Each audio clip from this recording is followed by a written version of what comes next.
Thank you very, very much for joining me this afternoon. Not a problem, Susan. So you are obviously part of the wheelchair rugby team. Do you perhaps want to give a bit of background as to how you actually got involved in the first place? So I had a diving accident way back in 1990, so November 1990, and while I was going through rehab, the leisure workers, they told me about a game called wheelchair rugby, and I was in rehab for about 10 months, so it was really good to hear that there was a sport like that and people were playing socially. So we went out to the local competition just to check it out and went there with some other patients on that Wednesday night. And it was fantastic to see these guys, playing a game as a team together on court. And they weren't even concerned about their disability. So it was fantastic to see that they were crashing and banging into each other, having a laugh as well. Some people fell out of their chairs.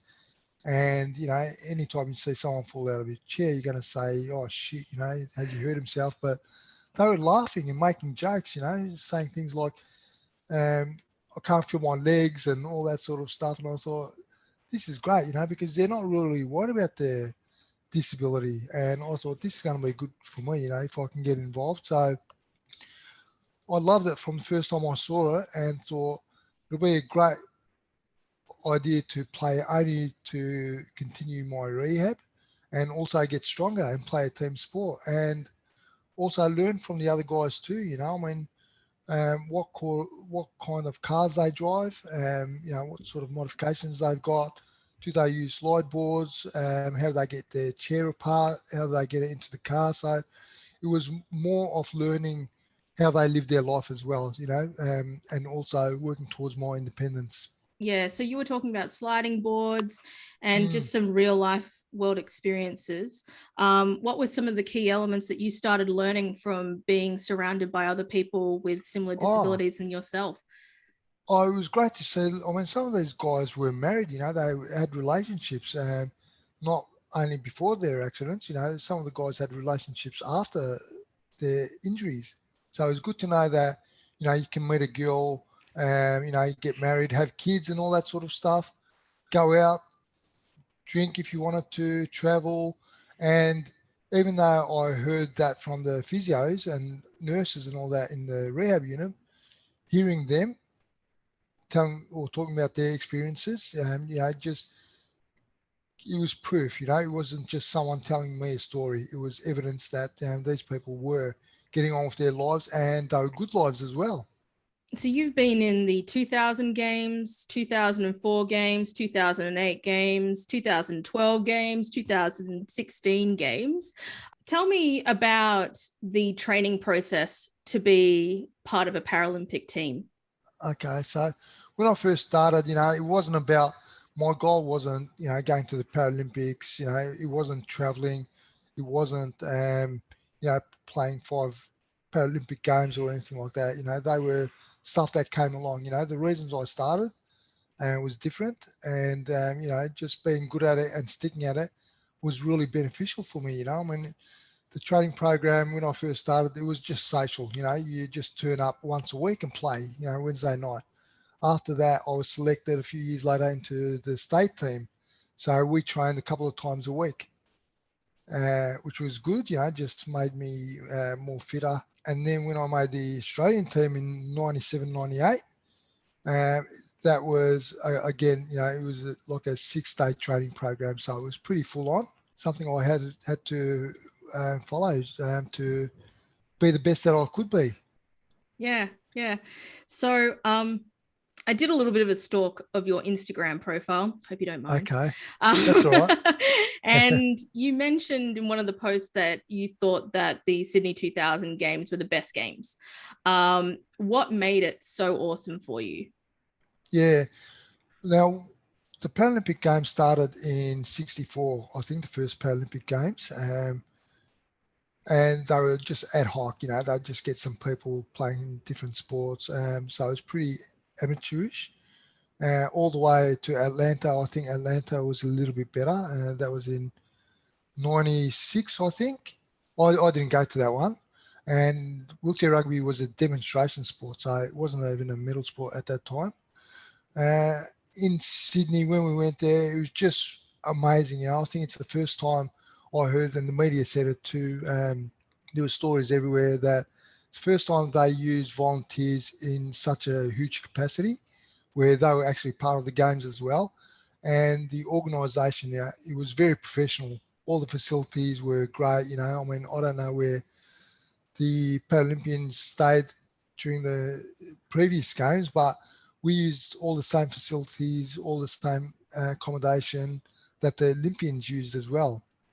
And yeah, everyone was just raving about Sydney being the best games ever, you know, and it was from what I saw, you know. I mean, there was not one thing I thought that they could have improved.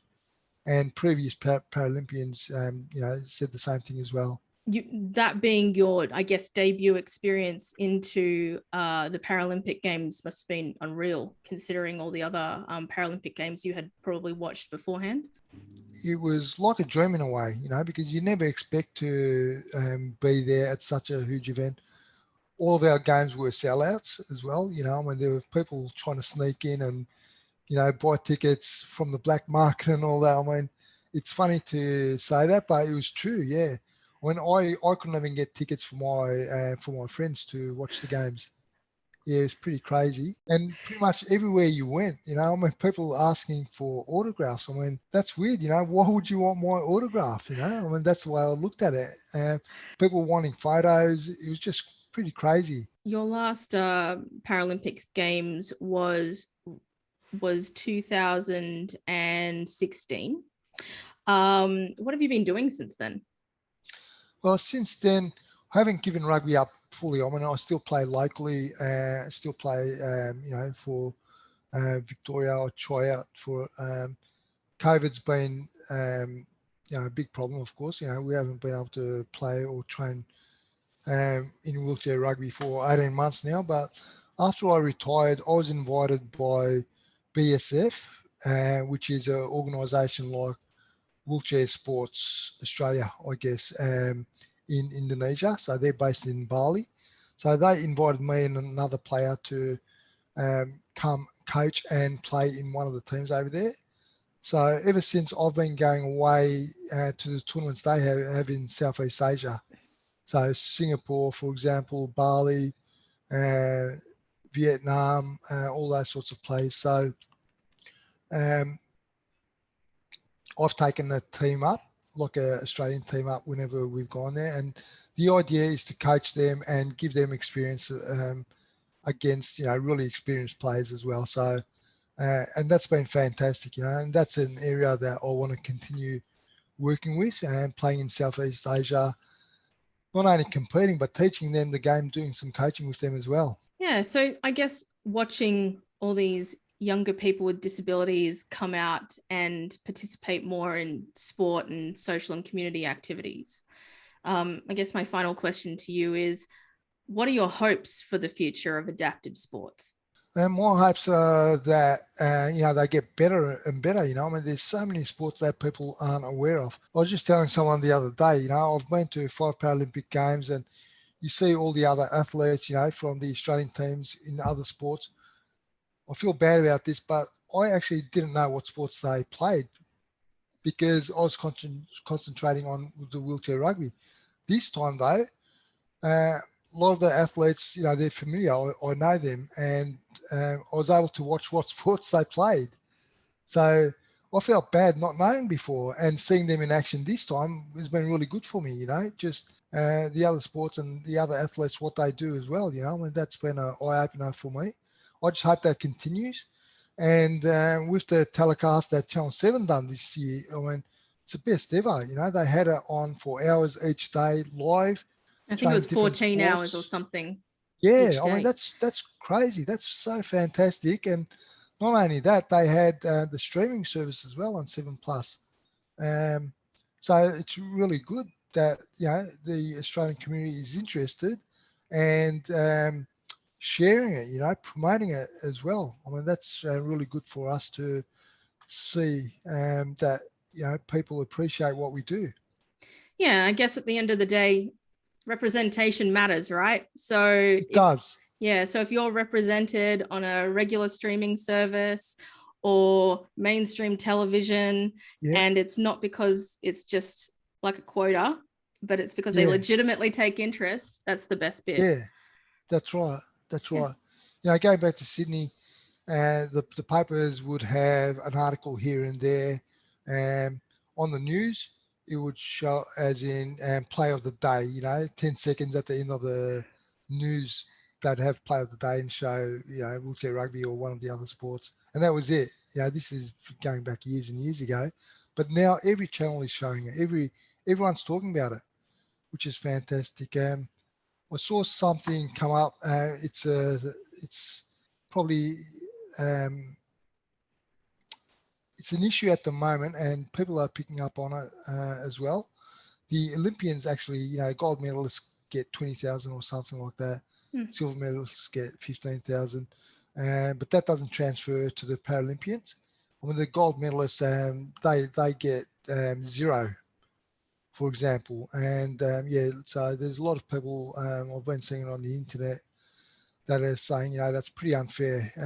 Same goes with able-bodied sports as well. You know, you got the men's tennis, for example, and the females tennis. The prize money is not the same. It's been getting better. So it's the same issue with the Olympics and Paralympics, I think, now. Yeah. I mean, we don't do it for the money, but, you know, I would have loved to have got 20,000 had I won a gold medal. That would have been you really did. good. You won. I won. That's right. And yeah, that's the thing. You know, you try to be the best you can, and if you achieve, you know, fantastic. And if you don't, you know, that doesn't matter so much as well. You know, because for a lot of people, it's about competing. You know, it's not about being the. Well, it is. You know, hoping to be the best in the world, but if you're not able to, you know, big deal in a way. You know, but yeah, I guess the issue now is, yeah, equality. You know, does that matter to people? Yeah, that's right. And I think that's we can only see go up and up and see more of a change as people Yeah, become more familiar with the Paralympics at all, other yeah, adaptive sports, more people with disabilities getting out in society, just yeah, doing whatever, you know, integrating into society and yeah. That's right. inclusiveness. Yeah. Yeah, people have got to realise that, you know, we don't just show up and compete on the day. You know, like I said, you know, we're training 6 days a week like any other professional athlete, but we're not rewarded because we do that. Some people want to be rewarded, some people don't, you know, but yeah, you know, it'd be good to have that discussion as Yeah. well. Yeah. Yeah. All right, Naz, thank you. Thank you very much for your time this afternoon. Yeah, it was very insightful. Thank you. Thanks for having me, Susan.